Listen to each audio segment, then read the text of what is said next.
Thank you for tuning into this episode of My Intuition Speaks Patois. And you done know such love talk. How is everybody feeling? I hope you're feeling divine, okay? Because I'm feeling divine, honey. Fine and aligned, okay? I washed my hair.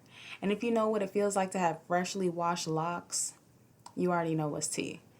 I did some yoga earlier, sipped on some chamomile, because today we're talking about the divine feminine.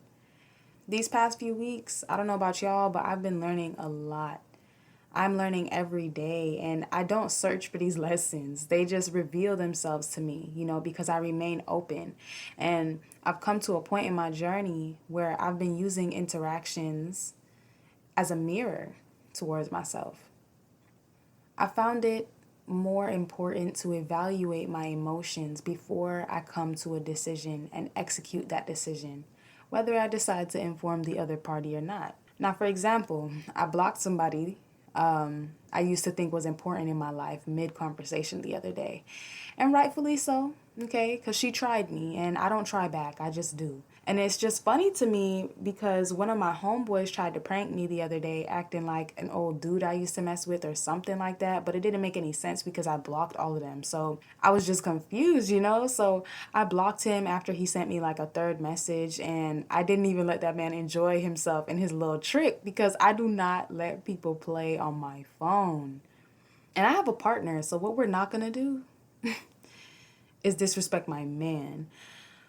But when it came to who I had to block, it wasn't easy. I'm not going to sit here and act like I always block people with no problem, but I convinced myself that I had to show respect to that person because of who they were in my life. But once I realized that they were in fact nobody in my life, things were much more clear that all we were was just related. For a long time, I thought it was okay to remain silent and sit pretty, but I personally have found myself much sexier now that I've established boundaries and realized that I don't even have to communicate them. Sometimes it's really just pointless because showing people the line only shows them exactly where to cross you. When I began learning about the feminine energy, I easily mistook softness for being scary. Okay, like not speaking up for yourself and all of that, but it's really the opposite. A few months back, I decided to go on my feminine journey, and my main goals were to be more compassionate and attractive towards the things I desired from my partner and myself. I also wanted to begin getting familiar with embracing more femininity in my muscle memory. So, for me, this looked like listening to my body, which I talk about quite often because it really is key, at least for me, in my experience. And also caring for myself on a physical level, making sure I'm not putting myself through too much, not putting too much on myself. When it comes to the people that I love, I do my best to be there when and where I can. Remembering to love my friends the way that they want to be loved rather than pushing my ways on them. But I also never forget that without me, the show can't go on. So as much as I like to be there and nourish them how I can, I do my best to remain mindful of how much I'm extending myself and my energy. And we talked about this. We talked about this in episode 3. I have to make sure that there's some energy left over for me.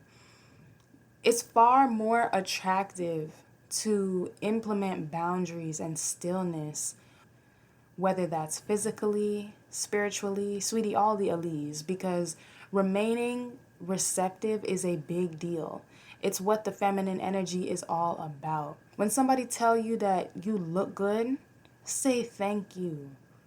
Okay? When somebody offers you something, take it. If somebody is giving you something, they see you as somebody worth having it in that moment. Why don't you think you're worth it? Why don't you think you're worth the compliment? Because you really should be agreeing in your head. Somebody come up to you like, girl, I like your hair. And you're like, you like my what? My hair is dry today. And you go on and tell this girl how your hairdresser canceled on you. Like, first of all, she does not care. And second of all she wanted to do was show you some admiration. Okay? She don't even have time to listen to your story. She got to go clock in. Like, that's unattractive.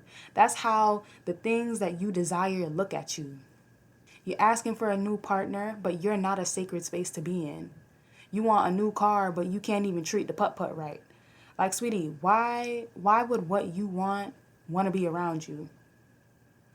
Being attractive is so much more than being cute.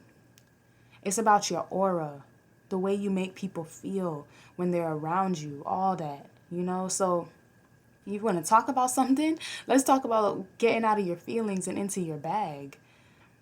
You got to understand that emotional solidity, emotional soundness, it's not cultivated overnight. It really is something you've got to express and make your mind up about. Before moving out on my own, I experienced a multitude of panic attacks and actually a few after I'd moved because that's when real life had started for me, you know, paying bills, trying to keep my head above water in this sunken ship we call America. It was a lot. And it can be a lot. It's still a lot. You know, I came to a point in my life where I realized like the more panic attacks I had, the less people would want to hire me, the less money I would make. Like, a lot of this stress I was under was due to this virus that's currently going around, which is called chasing the bag. Now, my main problem with chasing the bag is that a lot of us is chasing Birkins when we can go so far with a tote from Target. Okay? There is a multitude of versions of success. So for myself, I was chasing this quote unquote bag and I didn't even know what was inside of it. I didn't even know what kind of bag it was. I was just stressed and confused because I was working for nothing, like literally nothing. But once I got to a place where I was so frustrated with my life, I decided to change my goals because I didn't have any other than paying bills, which is probably why I was in a point in my life where I only made enough to pay my bills because that's all I was worried about. So, with that said, a few months back, I decided to really embark on my feminine journey, like really go full forward into it. Like, I remember writing some like letters to myself, not like letters, but more like, I guess it was scripting. But more, I was just writing out my desires for the woman that I wanted to become. And it's so crazy that I am her. Like, I really thought I was going to have to wait. I really thought I was going to have to wait. And, you know, it's funny because I wonder who I was waiting on. Like, as if I wasn't the one who was standing in the way of everything I wanted and everything that I could be, you know? But at the beginning of all of this, like, my main goals was to be more compassionate, and more attractive towards the things that I desired, you know, from my partner and myself. And I just wanted to get familiar with it, you know. I wanted it to be me. I didn't want it to be what everybody else talks about and how everybody tells you how to be a woman and whatever. I wanted it to be what I desired, like how I desired myself to be. What kind of woman did see myself being for my partner? What kind of mother do I see myself being for my child? What kind of grandmother do I see myself being for my grandbabies? Because I need to learn that from now. If I'm going to be that woman, I have to be that woman. Being who you want requires discipline. You can't waver on you. That takes me like all the way back to episode 1. You got to be on your side. You got to have your back. You have to be the one to make it happen. Ain't nobody coming to save you. Come on now. Come on. And like I said before, you know, I spoke about it in my last episode that there's multiple aspects of ourselves that we need to pour into to keep ourselves afloat. And you know, I really did want to get into the masculine and the feminine energy because I believe that the feminine energy is a mothering vibration and a nurturing vibration, a receptive vibration where I felt like I was in a place in my life where spirit was telling me it's time to do less and be more. It's time to, you know, there was so many things that I wanted and I just didn't know the details. Like, I don't know who did this example, but I remember somebody telling me, not like in person, but I was watching a video and I remember somebody saying, like, you can't go to Spirit and be like, Spirit, I want pizza. And if you, let's say you're vegan and Spirit gives you a pepperoni pizza, you're going to be like, damn, I don't want to seem ungrateful for this pizza, but I don't want this pizza. So when you asking Spirit for some pizza, you got to say, Spirit, listen, I need that Papa John's, okay? I need that double cheese. I need a supreme pizza with this kind of crust, with this type of crust. Like, break it down, because that's the only way that when the things that are for you, when they walk into your life, you don't have to worry. You don't have to stress. That's why so many people are running around like headless ass chickens, just looking to grab whatever they can because they don't know what they want. They're just doing what the world is telling them to do, which is get up, go to work, and live the American dream, which isn't a dream anymore. Ain't nobody looking for no white picket fence. Everybody is looking, everybody wants backyards now. Everybody wants a backyard, all right? So that they can have some space to themselves. People is worried about the food that they are going to eat. You know what I'm saying? Ain't nobody worried about what's going on the front of the house anymore. Nobody's worried about how my neighbors look at my house. We worried about our backyards. We worried about what we got going on with ourselves that we don't need to be telling everybody what's tea. Working on my feminine journey was kind of like that. I feel like my life used to be so much about making sure that my front lawn was something to see when my backyard needed a lot of help. People think, you look at these photos online of these gardens and it's so beautiful to see, and especially when people who have not ever put their hand in soil before, you look at it and you're like, wow, this is gorgeous. But you don't understand that your garden goes through seasons.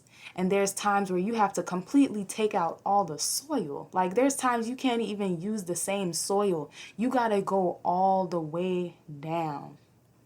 Build your foundation. Then put the seed in. And what kind of seed is it? We are definitely going to get into that in my next episode, where I'm going to be talking about how I manifested this trip to Atlanta. I've never been to Atlanta, y'all. But I manifested a trip to Atlanta this year, and I'm very excited to share that with you all in my next episode. Getting back into it, I found myself kind of unbalanced at one point, worrying so much about the front yard, just worrying about what people was seeing and what people said about me, what people thought about me. And I just completely neglected everything that was going on in the background. And that's not fair to me. You know what I'm saying? That's not fair to me at all. Looking pretty isn't all there is to it. You gotta do the work, and sometimes doing the work means sitting your ass down. Okay? Rest is a requirement. Rest is not a luxury. Rest is something that you must do in order to continue to be on go. I don't want to sound repetitive, but this is the tea. Like, that's what it is. And another thing that can be hard for us is surrendering to the flow of life. Surrendering to flow is something that I began to hear a couple seasons ago. Really for a while this year, I was finding myself trying to understand what it meant and felt like to just be, and then all of a sudden I started hearing the word flow. And to me, at this point, I took that word as like chill, like stop rushing stuff, stop stressing yourself and being on get up and go, and I currently work a full-time job, so all I was thinking about was how I don't have time, for this and that, and no matter what it was, rather than recognizing that I just needed to learn how to manage my time in a new way. There's so much about myself I'm learning how to maintain. So with this, I'm also learning how to make time, how make time for it all without rushing, being gentle with myself in moments where I should be more understanding, and taking time to find the right time to do things rather than to be so quick to just check things off the to-do list, you know? When I first began this journey, I was so much more focused on the physical realm and what I could make happen here, and those things are important too. They are insanely important. Now, this is for my women, women specifically. Your femininity is the way you carry yourself, the way you take care of yourself. It's all so, so, so important. It's just as important as the inside. But baby, you can put on all of those things that you want, but if you don't do the inside work, it's going to permeate on the outside. You can get dressed, you can do your makeup. But baby, when you when your face is looking like you have an attitude with the world, don't nobody want to walk up to you. It's a beautiful thing to be a woman and get dressed and do your hair, do your nails. You know what I'm saying? Look at yourself in the mirror and dance. It's powerful. And it also makes people want to gravitate towards you. When you look clean, you sit with a good posture and your face is calm and warm, people will gravitate towards that energy before you know it. You can't sit on with your face mix up, so. Nobody is asking you to put on an apron and get to work. But you're a woman. It's okay to accentuate the naturally beautiful things about you. It's okay to fall into whatever makes you feel beautiful at that time. Because those things change too, you know? You might have always loved a natural nail, but now all of a sudden you love red and you're scared. You're like, I don't know if I want to put red on my nails. It's like, baby girl, come on. Throw the red on. You're a woman. It's natural for you to be going through consistent changes, consistent phases. As people, we go through that. But as women, okay, we get a new body every month. Our body literally resets every month. You are change. You are creativity. You are transformation. You are, in fact, a creator. You are, in fact, the creator. Before I go, I want to leave y'all with this. There's this woman in my life, such a beautiful woman, and I wouldn't have met her if it wasn't for my best friend. And when I first met her, I used to just, I don't want to say idolize, but for lack of a better term, I'll just say I used to idolize her. Like, her inner beauty screamed so much louder than her outer beauty. Like, it made her outer beauty that much more crazy. Like, for real. For real. And the other day, I came home from work and she just so happened to be at my house, and she doesn't live in my area. So I was so excited to see her. I was like, oh my God, because she was just on my mind. And in that moment, I decided to tell her, I was like, you know what? I used to just, I mean, I love you now, but I used to just love you so much. I used to be, I used to want to be like you, you know? Your energy, that love that you give out, like, I used to want to be like you. How stern you are, how unafraid you portray yourself to be. I love it. I idolize it. I just loved her as a person so much. And after that, I think I ended up saying something or doing something. And she said to me, I just want to thank you for just being, like, just you being as a person. Like, you're just, I can just remember her giving me gratitude for my being. And That was so heavy hitting for me because it was confirmation from an outside source that I was becoming the woman that I desired to become. I am capable of being who I desire to be, and I am her. I am her. Listen, man, I'm going to see y'all in the next episode where we will be getting into this trip that I manifested going to Atlanta for the first time this year. Oh, just so blessed, just so filled with immense gratitude. I will see y'all next week. Guidance.